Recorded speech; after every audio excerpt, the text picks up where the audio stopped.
Ramya style నిద్ర పట్టనివ్వదు Rambha smile చూస్తే ఆకలయ్యదు ఇద్దరే హుషారుగున్న కంచు గంటలే నచ్చినాడే నాకు పాడు పిల్లడు మెచ్చినాడే నన్ను ముద్దుకుంటాడు పక్కలో చిక్కితే నైట్ అంతా స్వీటు స్వీటు నెప్పులే అయ్య బాబా ఎంత ఆశ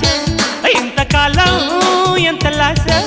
అందుకే పిల్లడా అందమంతా దోచుకో అమ్మని జిమ్మడా హాయి హాయి చేసుకో దాని తస్సదియ్య దెబ్బ చూస్తే తిక్క రేగి తిమ్మిరెక్కి ఊయలూగుతోంది ఒళ్ళు హే హే హే హే హే హే హే హే అప్ప చిన్న పాపకేమో చీర కాస్త చిన్నదాయర పెద్ద పాపకేమో బయట కాస్త పెద్దదాయర చిన్న పాపకేమో చీర కాస్త చిన్నదాయర పెద్ద పాపకేమో బయట కాస్త పెద్దదాయర